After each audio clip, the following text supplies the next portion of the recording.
hard, blah, blah, blah. And you're kind of blinded to the fact that, like, there's people that are working just as hard as you, but they don't have the opportunities that you do, right? Like, they're working hard for a different level of success, right? Because they didn't have the opportunities that you did.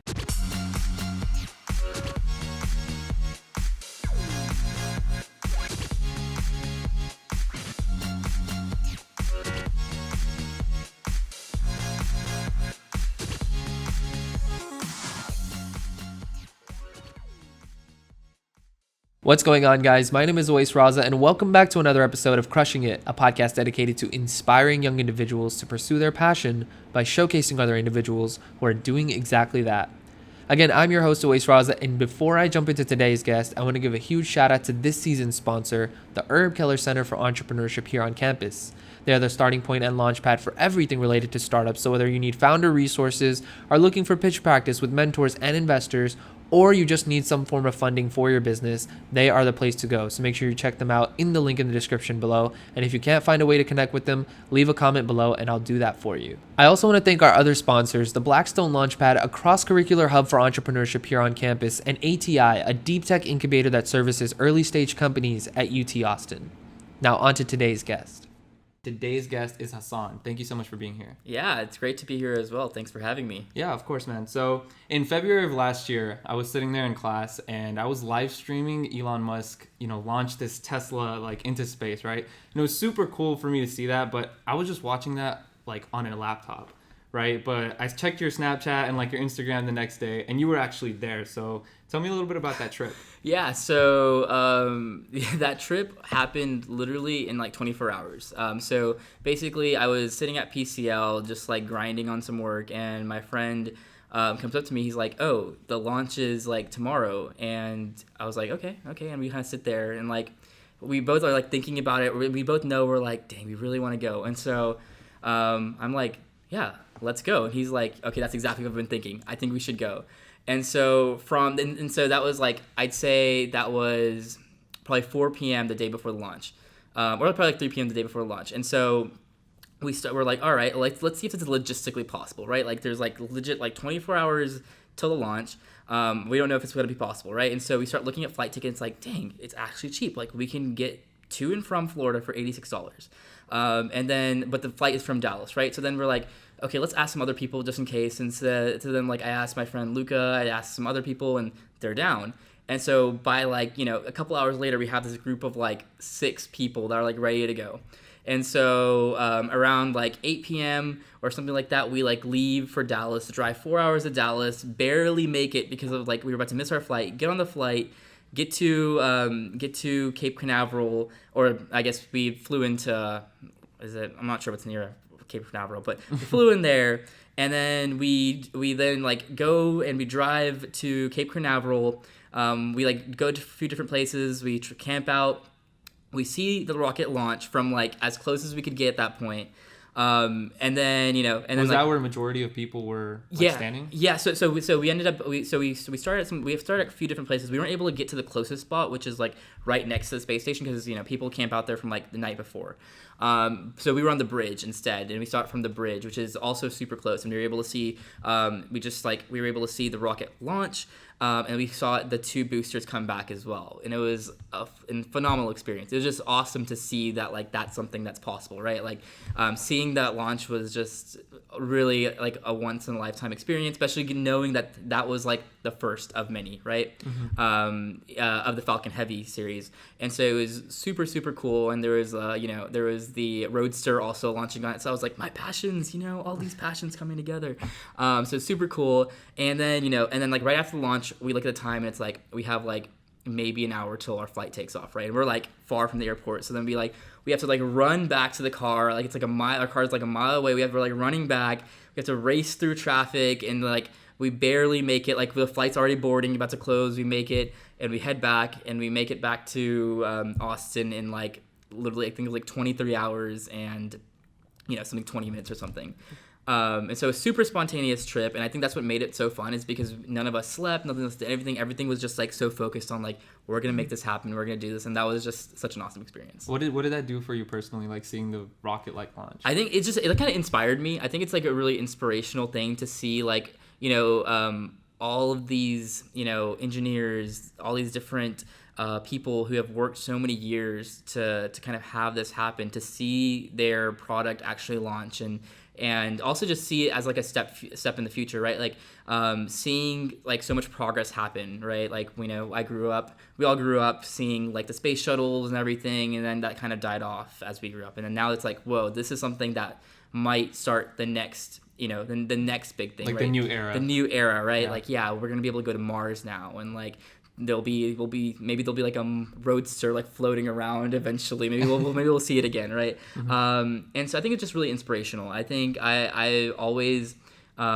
wanted to be a part of something like that, like something that, like, obviously that has lots of impacts, like being able to explore, being able to bring people to different planets and stuff, that has a lot of impact on our futures. And so it was really just awesome to be able to see that, and like it's kind of a dream come true, because I'm like, I can never be an astronaut, and I can never I can't ever like be an engineer. Like, I don't want to go into aerospace, but it's like at least I get to see it happen, so it's pretty cool. Yeah, that's fair enough. Would you mind sitting up just a little bit? Oh, yeah. Okay. Also, so let's get into a little bit about your own projects, because I mean, you drew inspiration from this for a reason, right? Because you're working on something that you're doing. Now there are more than a few projects that you're working on, so feel free to start wherever you want. But Accantus, Simublade, how did all this stuff begin? Yeah, so I think as I've talked to you before, that like I've always had a few different passions in mind, right? I've always been someone who's like stretches themselves very thin and goes to a lot of different places. And so since I was young, I've always been very interested in entrepreneurship. Always, as a lot of brown kids are, they're always been very involved in their parents' businesses and all this stuff. And I've been very involved in that from a young point. And so because of that, like, entrepreneurship was something that was always interesting to me.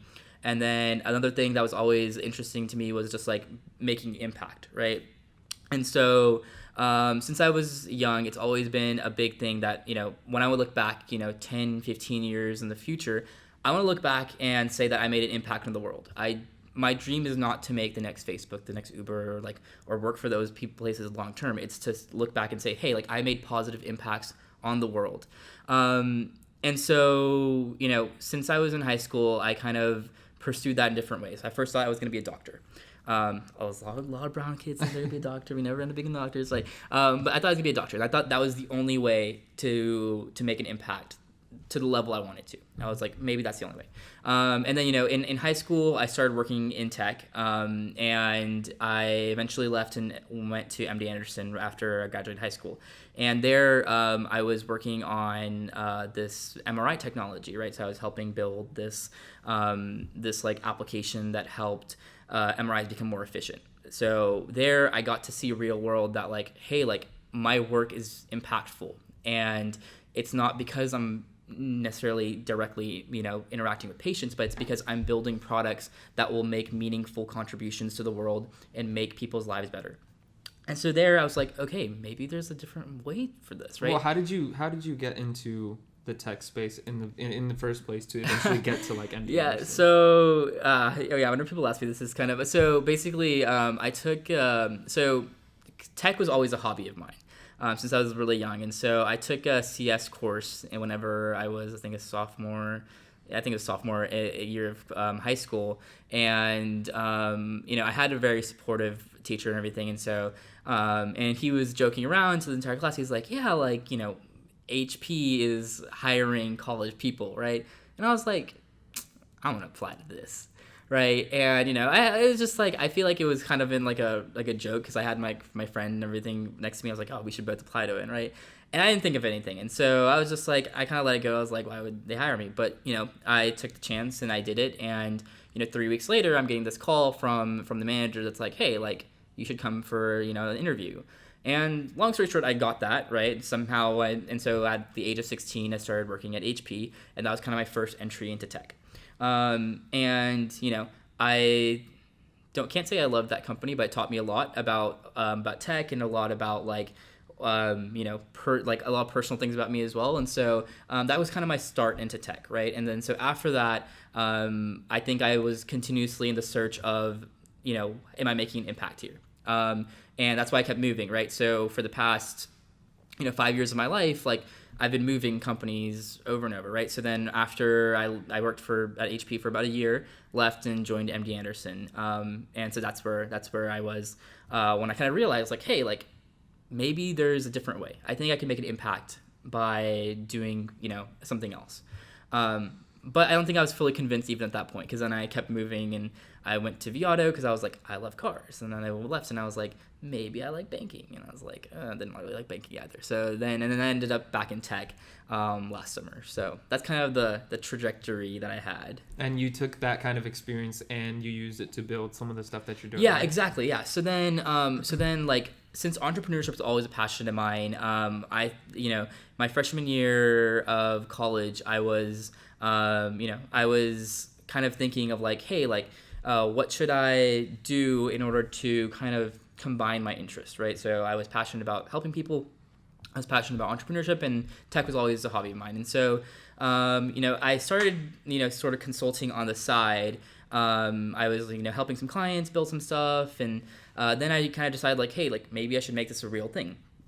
So at that point, I created what is now my consulting company, Simublade, right? It was, at first it was just me, and it was me just like reaching out and like finding clients that were interested, and I built a few things, and I built a few things, but then to be honest, like I stopped doing it a year later because I realized, like, hey, like I don't really like these projects. Like, I'm not really passionate about them, and so I stopped doing it.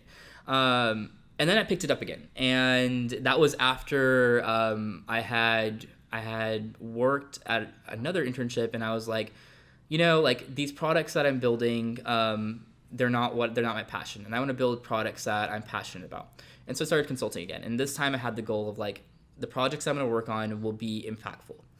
And I set out to do that. And this is where you became very selective about your clients. Exactly, right? exactly. I became very selective. And the one of the things that I've learned after all these years is that the more selective you are, the better your overall experience is with clients, right? And your quality of life. And your quality of life, for sure. Yeah, like I'd say, like when I stopped doing it, it was because like I was overwhelmed, right? I was doing school full time, and I was doing this full time, and I was juggling all of it, and I had the crappiest clients, right? Like horrible clients, and I was just like, how do people do this? And I was like, oh, and then it took me like a while after stopping to realize why that was the case, right? Like back when I had stopped, I was like, at one point I was like so fed up with it that I had like two phones. I was like one of those people, right? Like I had two phones. I had my Android Nexus phone and my iPhone and I had like separated out, but somehow everything would overlap, right? And I just end up getting, bombarded from both sides. And so then, after I stopped and I started again, I became more selective. Like I figured that, hey, like the people that I was getting now, the people that I was like kind of, bringing on were now what I wanted. They were passionate, right? They were passionate about what they were doing, and they had the same passions as I did as well. So, for example, and that has continued till now. Now the company is much bigger. We have a whole team of developers, designers, and building team PMs, and the projects that we're doing now are impactful, right? And they're not necessarily the projects that will be the next Uber or Facebook, right? But they're the projects that will make meaningful contributions to people's lives. For example, I've been working with this teacher from Lubbock who is building this iPad app to help students with learning disabilities be able to view assignments and be able to get oral assistance, right? So be able to hear assignments being read out to them in natural voices without having to ask for help, right? Because what she had seen all these years is that these students with learning disabilities, they'd be scared to ask for help because they didn't want to be the kid that that was asking for help in the middle of class and having this teacher have to read it out to them. So instead, she's like, this is a problem that's gone on for too long. I want to solve it. And so now, I'm helping build this application where teachers can scan in the document and they can, how they can record it themselves, or they can use, a naturalized voice to record certain segments, and students just can go and click, and there it plays the document for them and has a bunch of annotations and stuff that really helps them. those are the projects that I like doing, and those are the projects that I'm working on now, and that's what makes me feel good about them, right? Is because I actively feel like I'm making, impactful contributions. And that's kind of my entire goal, right? Is that like I've always wanted to work on projects like that. And so Yeah, no, I know the answer to this already, but I know someone's gonna be thinking it. Why do you find satisfaction in building other people's projects out that can eventually go on to like impact millions of people? If you're the one that's like building all of this software out, right? So why don't you go ahead and like create that project yourself and take it to that level? Yeah. So I think there's a few different answers to this. I think for one, I'm definitely I'm a people person at heart, right? And I like to like part of my my drive is to help people and explore the diversity of ideas that people have.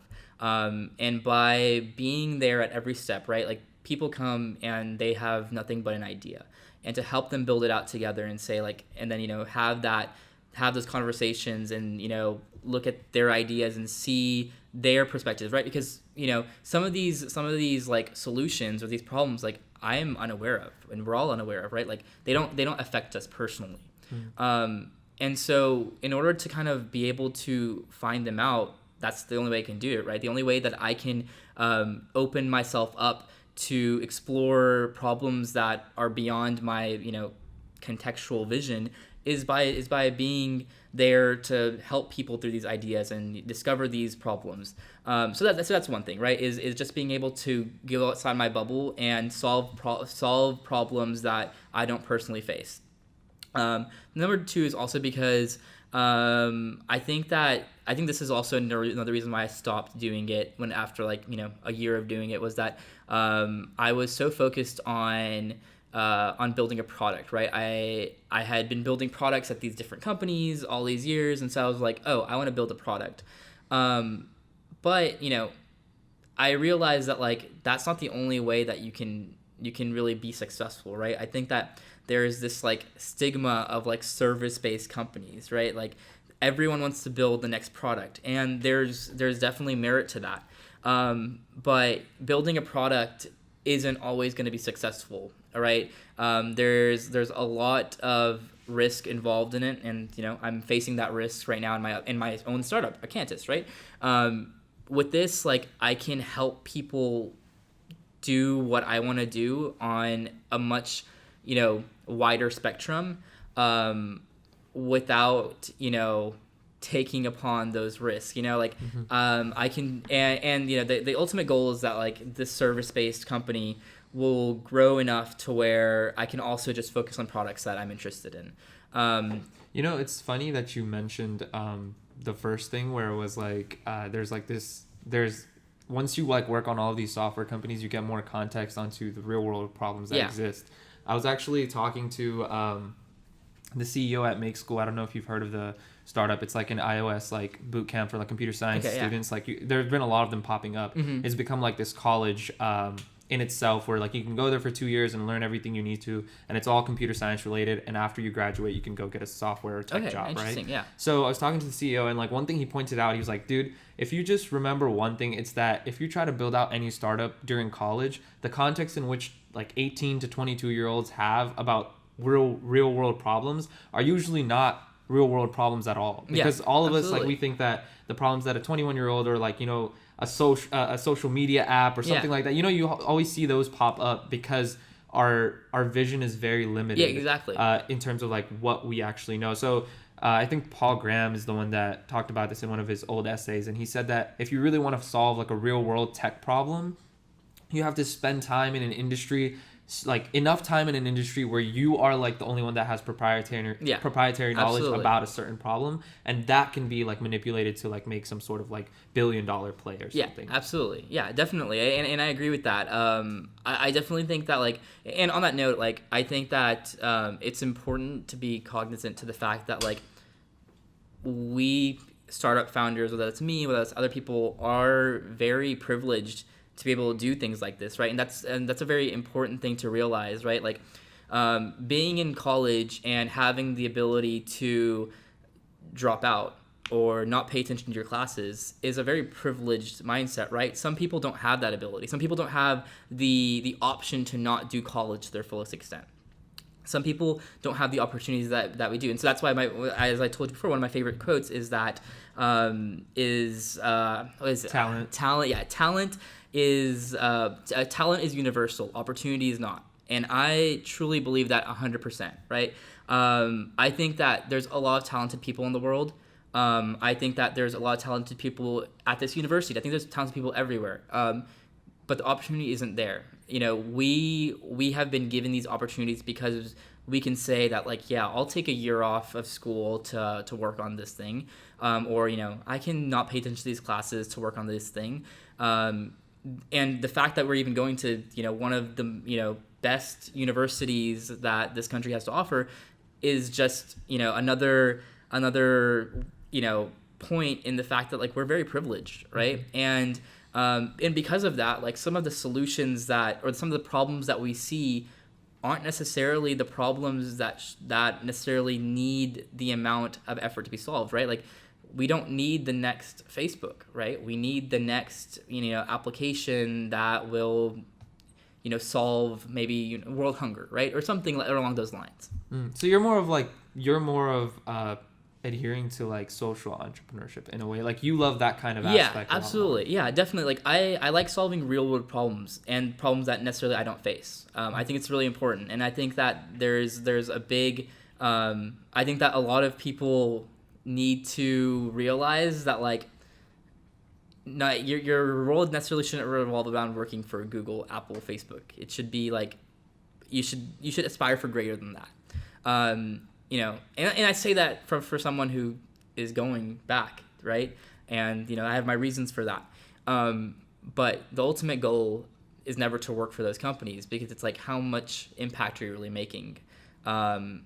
Well, some would argue, like, I have been in that chair, and, like, I've been in that position where I've told people this exact same thing, and they turn around and tell me that, you can have impact within these organizations. And Absolutely. Then there's, like, the aspect where, some people use going there as, like, their main source of sustainability, which is completely fine as well. Valid. Completely Absolutely. Fine as well. Yeah. There's nothing wrong with going to a 9-to-5 job, right? Like, at the end of the day, like, there's nothing wrong with doing that at all.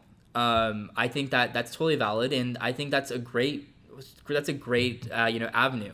I've considered it, right? And the only reason I don't do it is because I personally don't feel like I'm making the impacts that I want. You're not reaching your full potential. I'm not reaching my full potential. But that doesn't necessarily mean that that's the same case for anyone else, right? Like, I think that there's great amounts of good that those companies also do for the world. And if you feel like that's the avenue you should take, that, not everyone should have to pursue startups or entrepreneurship. Because then there wouldn't be anybody to, like, work on them. Exactly. Right. Yeah, exactly. Not everyone has to pursue their own idea. If you are passionate about something and someone else is doing it, why not? Mm-hmm. I think, and on that note, like, I think it's extremely valuable to go to those companies. There's a reason why, people ask me, like, why don't you just go full time into consulting? And I'm like, there's not a lot of really great reasons I can tell you, right? Like, I'd make more money doing consulting full time than I would going to whatever company.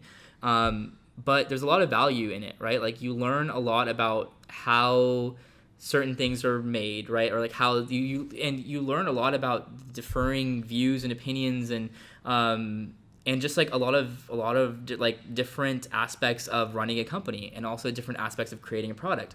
The reason why I can, help create products for other people is because I've been helping create products at these different companies and was taught by people who have been doing this for a long time. As well, I think that it's a great networking opportunity. It allows you to learn a lot of stuff that you can't learn just going into startups, for, like, full on.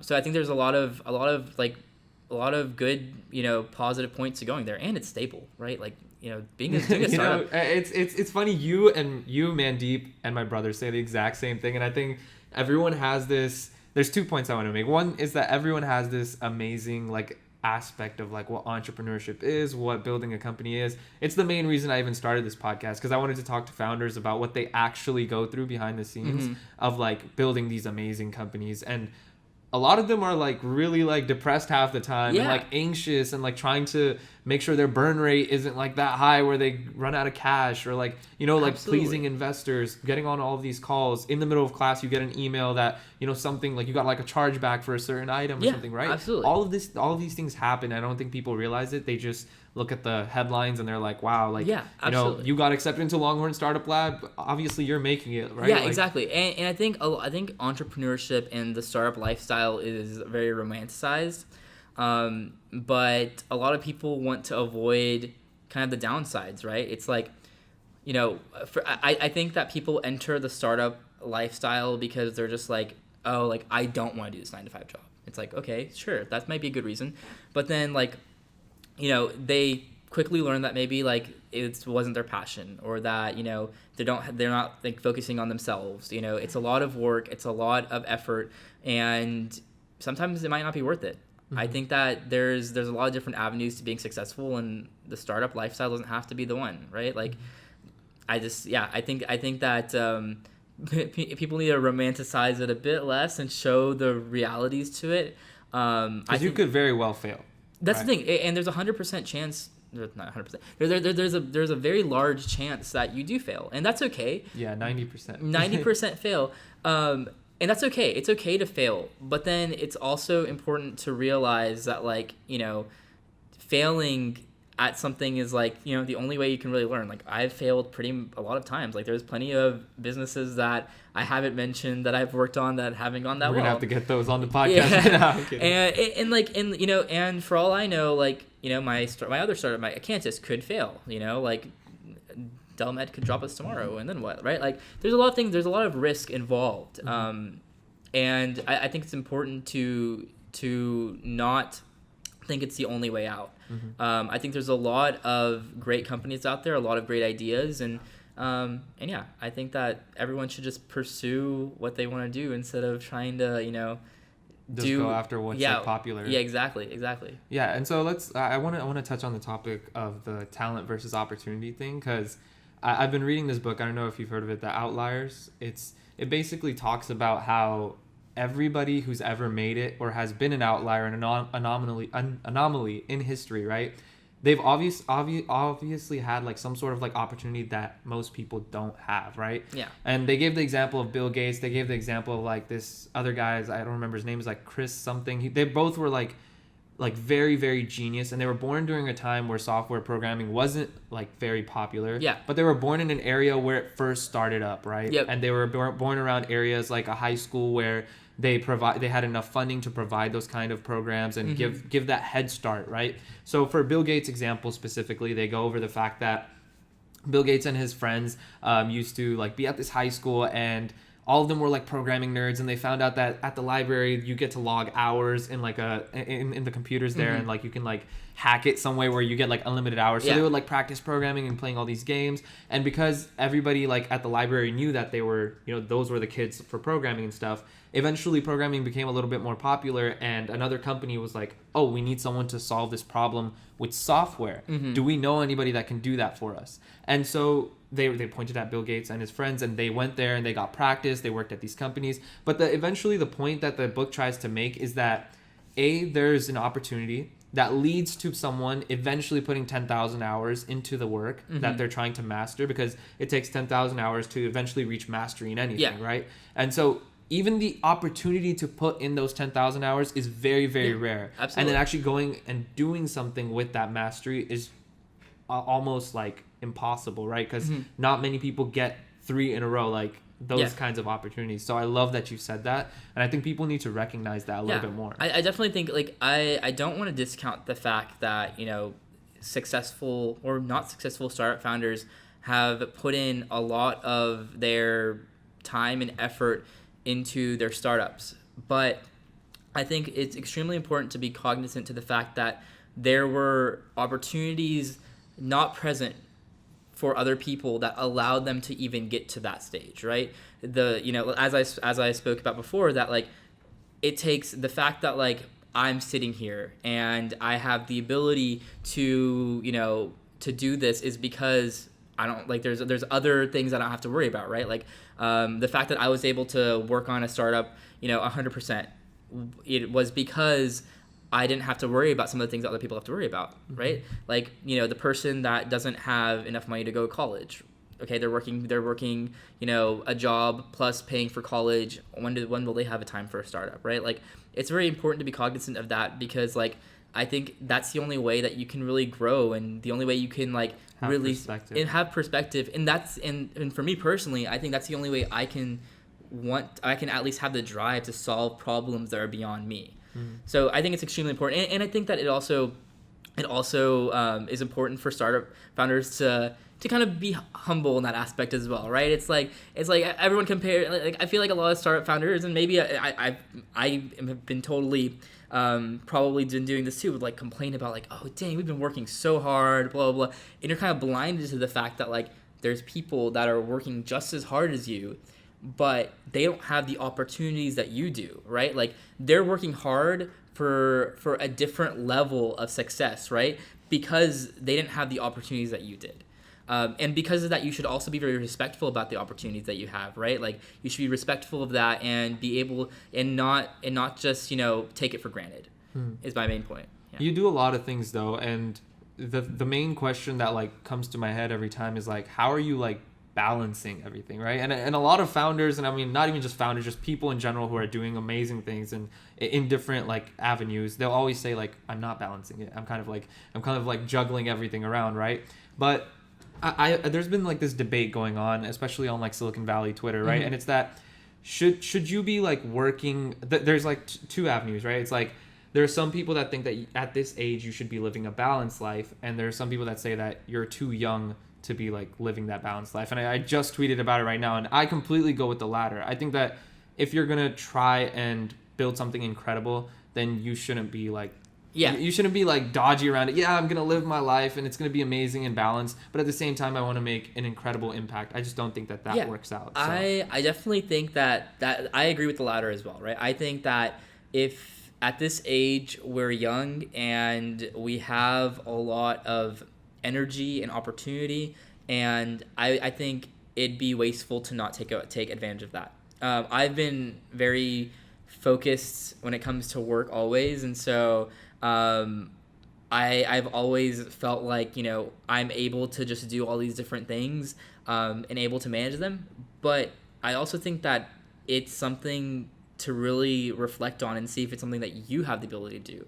I think that mental health is extremely important, and we're also at the age where if we take actions to stress ourselves too much or to get into the wrong mindset, those are problems that will continue on, throughout our lives. So it's very important to have a balance is important. I think that because we're young, we can stretch that balance a bit more and say like, oh, we can work more. But it's also really important to kind of look back and see like, is it worth it, right? Like at one point, I think it's it's kind of like minimized returns, right? Like at one point, like once you've worked like 12 hours a day or something, at one point it's like what are you really getting out of this extra 1 or 2 hours, and what are you losing in return for it? I speak for that from whenever I stopped consulting, there was a reason for it, right? It was the fact that like I was not sleeping. I was sleeping maybe 4 hours, maybe, right? I remember, I actually looked back at it over the summer, and I how it tracks your sleep on the phone, and so I looked back and it was like the average for like the month was like 3.5 hours a night or less. That was years ago, right? And I looked back and I was like, was it worth it? I don't think so, right? Like, was it worth missing out and potentially hurting my health? No, I don't think so. I think that you're able to accomplish more if you have the right mindset, and by pushing the balance too much and actually losing the balance, you're doing more harm than good. Wait, so you aren't for the latter, then you are more for... You just think that we can stretch it a little bit more. Yeah, so it's complicated. Like I feel like I do still work a lot. I definitely think that I think personally, like, I'm really bad at like self-care, but that's because like I have this like... I just have this ambition, and I really like the work that I do. So whenever I do it, like whenever I'm working on these different ideas and helping the different clients, I don't see it as like work anymore at some points, and I'm just like, okay, I can work another couple hours, right? Yeah, I think that's the main difference, because people get it confused when they're looking at it from the outside. Yeah. They're like, they perceive work as more of, and again, I'm not like trying to put anyone down that has like a 9-to-5 job, but the fact that you call it a job is more of like, you're going there, you're spending time so you can earn money for something that you don't. Maybe you do like it, so maybe it's not a job, right? But most people, they take it in that context where it's just like, oh, okay, I'm gonna go and do my job, right? But for you, and like for a lot of founders, it's more of like, I have these ambitions, I want to build this thing because I love it so much. Yeah, so absolutely. In that aspect and in that context, I think that if you're that passionate, you want to impact 1 million people, you want to solve world hunger, you want to do all of that. My biggest thing is that if your talk is that big, and if you're in your head, you're telling yourself all of these things, your actions should like match all of that, and you should be living unbalanced in a way, because if you have chaotic ambitions, you're not going to have a balanced life. Absolutely, right? yeah. So of course, I definitely like. I think that for me personally, that means that like. That doesn't mean that I don't have fun in my life, right? Like, I hang out with friends, I do all the things, but it means that you have to sacrifice something. Mm-hmm. And those sacrifices, absolutely, I think you have to do in order to pursue this lifestyle. And again, I'd like to point out that this lifestyle does not have to be everyone's lifestyle. I think that there is absolutely nothing wrong with working a 9-to-5 job, because you're still you're probably making more money than these startup founders are, right? Like, yes, a lot of people point that out. It's like you realize over time that you're spending like 80 hours making minimum wage for your startup. And so what's actually interesting is like I honestly didn't think about this or realize this as much until so over the summer I went and met this Floodgate VC. And he's a super smart guy. I forgot his name. Did he come to UT as He also came to UT. Yeah, I remember him. And he told me over summer, he's like you're young right now. He's like, really think about it, and really think about, if you're passionate about the idea that you're working on. Because it's not as extravagant as everyone makes it seem. It's not Silicon Valley, like, that show has some realities, but a lot of time it doesn't, right? Like, it's not as extravagant. His thing was like, you're young, you have the ability to move around, don't set yourself up to just focus on one idea, right? And he was just like, you're not gonna make as much money, not for a while, right? It's gonna take you a long time to make that much money, and so do something else if you're not that passionate about it. And I think there's also merit to that. I think he's right to a lot of people. I think a lot of the other issues, like a lot of startup founders, once they like settle on an idea, they think they can't escape it, right? Mm-hmm. Like, and I've been there before. Like, I'm just like, I have to. Yeah, exactly. You're married to it, right? Like, it's like, wow, like I've been doing this for so long, like I can't just give up on it now. I'm guilty of like thinking like, what will other people think? Like, oh, like they've been watching this thing grow for so long, and suddenly like, oh, you're not working on this anymore. So like, it's that ego part of it as well. It's that ego, and you feel like failure, but it's just like, sometimes you have to let it go. Sometimes you have to let yourself grow, right? And you have to let yourself grow beyond an idea. I've had plenty of ideas where I was like, I have to do this. And then like, now I look back and I'm just like, that was such a dumb idea, first off. Second off, like, why? Like, why? You don't have to be married to an idea. And that's why, like, I'm okay with, like, that's why I moved around so much to different companies. And that's why, like, I'm okay with doing consulting, because I get to do all these different ideas at once without having to focus on one that I might regret later on. And then you can eventually dive deep into one of those. Yeah, exactly. And then I also do have Accantus, which is one of my passions, and I get to work on that as well. And that's kind of, but I see that more as like a consulting project within my realm of consulting. So. Okay, so let's talk about passion. Like, ideally, like, what do you see yourself doing to make that, that large scale impact, to provide that kind of opportunity for other people that, that's like your main thing, right? Yeah. Like, you want to provide opportunities for other people that they don't get. Absolutely. So how do you ideally see this play out? Yeah, so I think, and again, like, this is kind of my personal goal, is that like, eventually I would love to see the company grow enough to where it can be more involved in like community type efforts, right? Like, right now for the company, 5% of its profits go directly into helping nonprofits build their technologies out, and the 1% is actually donated to charities, right?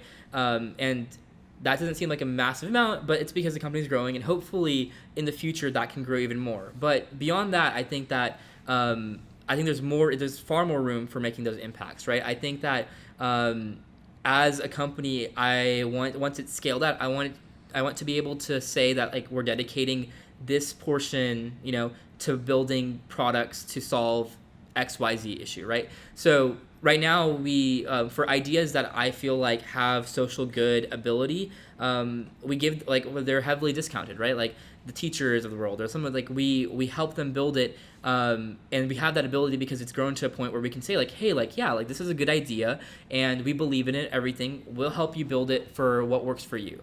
Like, obviously, like a teacher doesn't have that big of a salary. Like, we're not gonna charge them regular, price for an app. We'll subsidize it, right? Like, and eventually I want to be able to kind of build those products in-house as well with ideas that I have, whether that be the building something for schools or, You're kind of doing the software development like aspect of what Gary is like building, like Gary Vaynerchuk. Yeah. He's doing like the marketing agency where he builds it up, buys the business, and then like markets it through his own agency. Yeah, it's like kind of like a funnel, right? Like you put it through your own system, and you get a product at the other end. So, exactly. Yeah. Absolutely. And so I mean, I'm be honest, like I don't have it 100% down of how I'm gonna make the impact. I feel like it's changed a lot as I've grown, right? Like I said, first I wanted to be a doctor. Then I was like, oh, I'm going to go work in the med field and do stuff like that. And then but I think like, for right now, I think that I'll eventually get to building specific products or I'm already doing it, but like, I think the focus is to build products that have meaningful, contributions. And I think that, with my startup on the side, we are kind of aimed at that, right? Like we're helping the healthcare system move to a value-based care system, right? And that is in itself, gonna make like meaningful impacts. And so I think the future will just be like doing that more. Okay. Yeah. So we've talked a lot about like we've given a lot of golden nuggets and a lot of advice we've heard and read about, but what's the dumbest like advice that you've ever gotten? Dumbest advice I've ever gotten, huh? That you're just like, oh gosh, why did I even follow that? That was so stupid. Let's see, dumbest advice I've ever. This could be so. Let's see. We can get back to that. You can tell me the best advice you've ever gotten and that you would give to like young founders right now. Let's see. The best advice I've ever gotten. It could even come from personal, like. I think the best advice I've ever gotten is that, I feel like there's so much flowing through your head right now. There's like here, you can give me like 7 or 8. I don't mind. I think there's a lot of great advice I've gotten over the years. I think, like I said, like one of the ones that you mentioned in like your bios was like, oh, like don't grow up too fast. Yeah, exactly, right. So like I think that definitely I think that's a great piece of advice is like, don't grow up too fast and don't let your youth just fly away, right? Like I think that's I did hard that. to do based on like what we've talked about. Yeah, right? Like, it's definitely difficult. I think the best thing is like don't make the startup the only thing you do as a young person. When it comes to like, don't make it the thing that you want to look back at immediately. Because I think once people graduate college, they'll look back and say like, I'm not passionate about this, right? And so have different avenues. Have the ability to pivot, right? Like, and don't be married to ideas, right? Like, be married to like solutions, to impacts. And actually, the best advice I've ever gotten is don't be loyal to entities, be loyal to people. And I think that's very important for me, actually, is that like I feel like I've never been loyal to entities, right? Like whether like don't be loyal to a big company, don't be loyal to any company, and don't be loyal to an organization of any sort. Always be loyal to people, because people are the ones that really control the entities.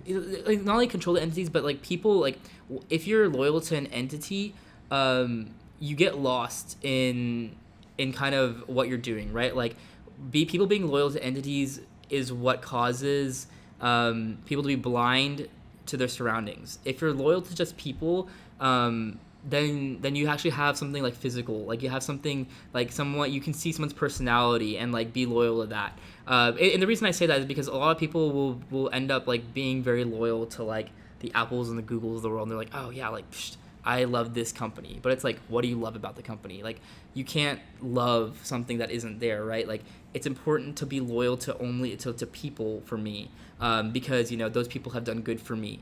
And I think startup founders should also realize that, like,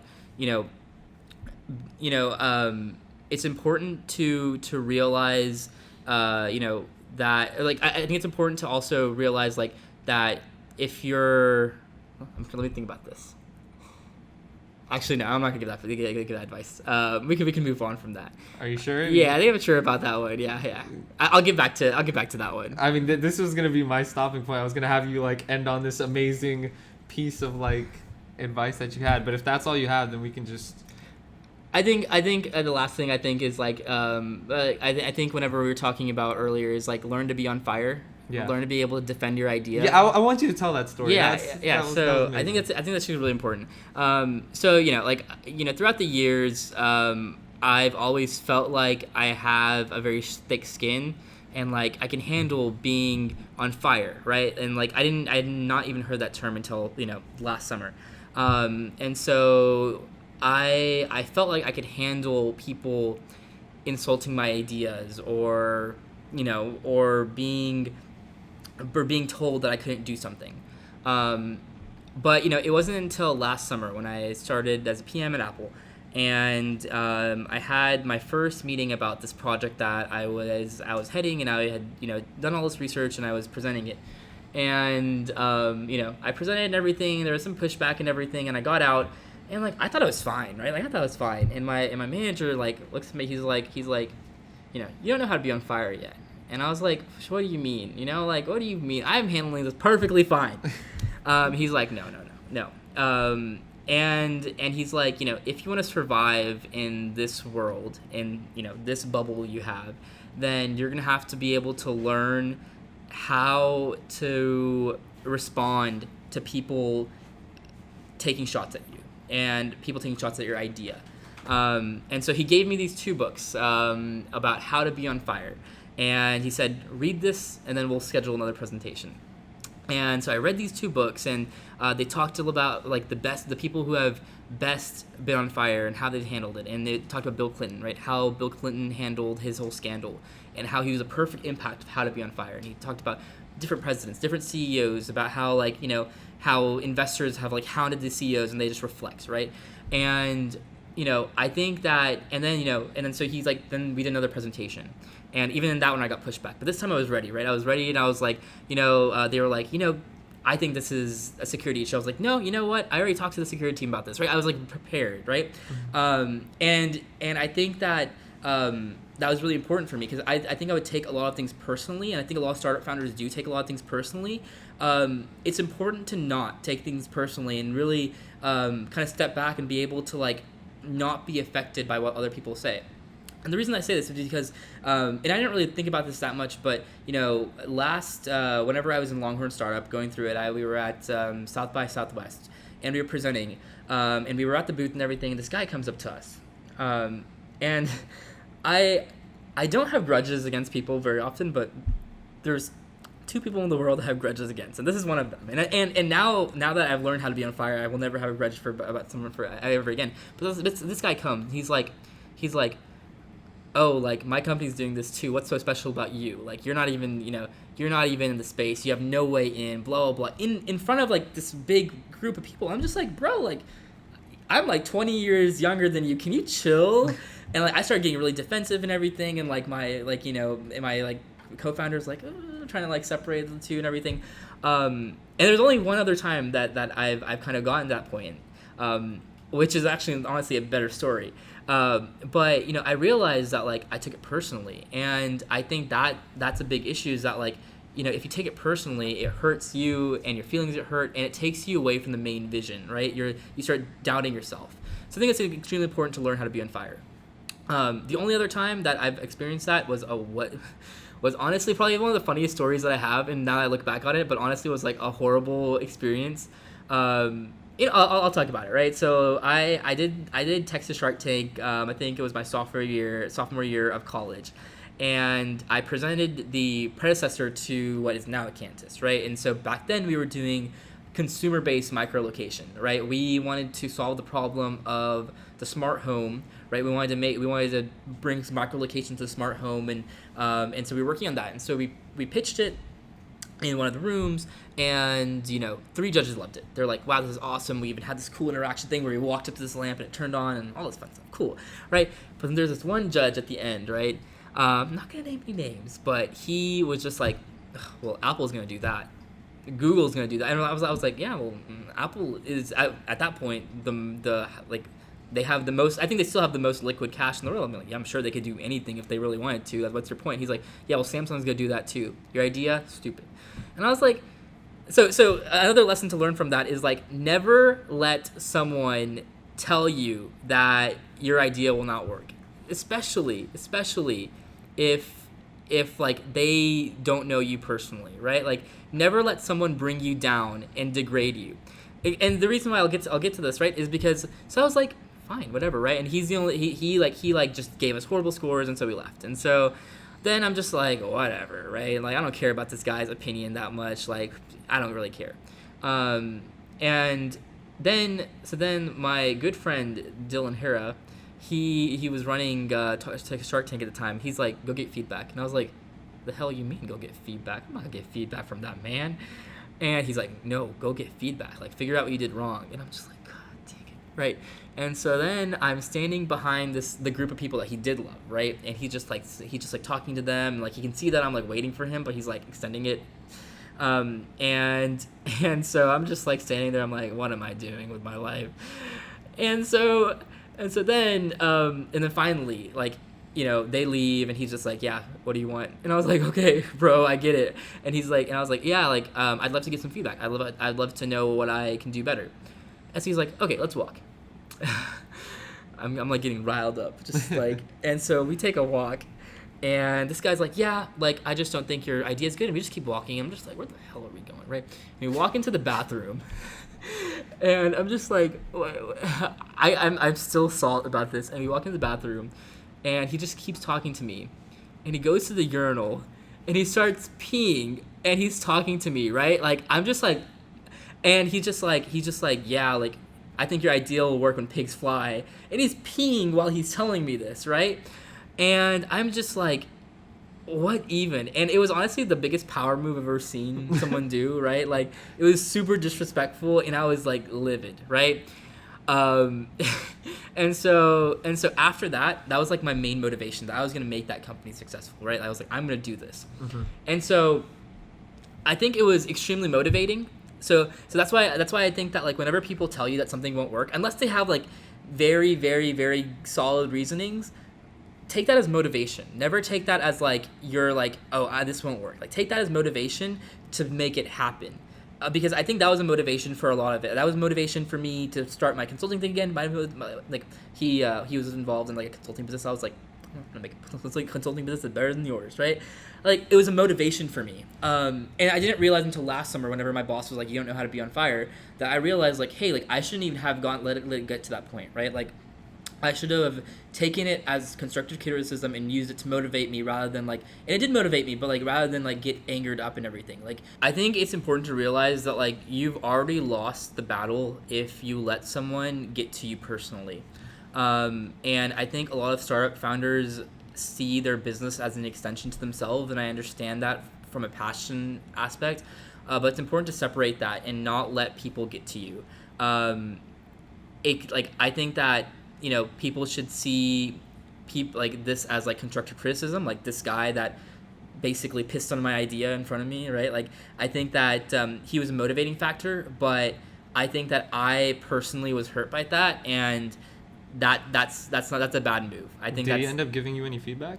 No, all he did was like, Apple's gonna do it, Google's gonna do it, and I was like, all right, man. So you guys walked into the restroom. He literally just peed and said, he literally said, he's like, I think that your idea will work when pigs fly. And that's it. And he was just like, it was basically like tangent about that. He's like, I just think that, someone else will, come to this industry first. You won't be here first. And I was like, okay, so you have no good advice to give to me. This is just a power play. All right, I get it. And yeah, like, and we just walked out. And after we walked out, we just stopped talking. And after that, I was like, this man I will never forgive this man in my life, and I will make sure that like I am successful in every single thing I do after this, right? It was a motivating factor, and so maybe one day I'm gonna reach out to him on LinkedIn and be like, thank you, but only whenever I can look back and say like, okay, I went against what he had like projected for me, and actually no, I can already say that. I'll message him on LinkedIn today. All right. I heard there's Texas Shark Tank going on. We'll come record the. No. I think that you shouldn't give people like that attention anyways. So, yeah. All right. Well, I think that's a perfect stopping point. Thank you so much for coming on. I really appreciate you like sharing your experiences. Is there anything you want to like share? You can look at this camera right here and like tell anybody like anything you're working on, anything you want to promote. Yeah. No. I mean like. I think that, I'm really happy that you brought me on as well. It was a really cool experience. I have nothing to really promote, like any of your, like, if you want, like, clients for, like, your... Yeah, I mean, if you have a great startup idea and you need help developing it, my consulting company, Simublade, is available. Awiz might be starting as our next PM. So yeah, definitely reach out. And then if you're interested in health tech and want to solve some cool problems in the medical field, reach out to us for Accantus as well. Okay, so, and where can they like find you? Like so you can find me on LinkedIn. I'm a Snapchat like. No, like a specific email address. Yeah. Do you have anything like that? So reach out to me at Hassaan. That's Hassaan. Raza Raza at simublade.com. That's simublade.com. Okay.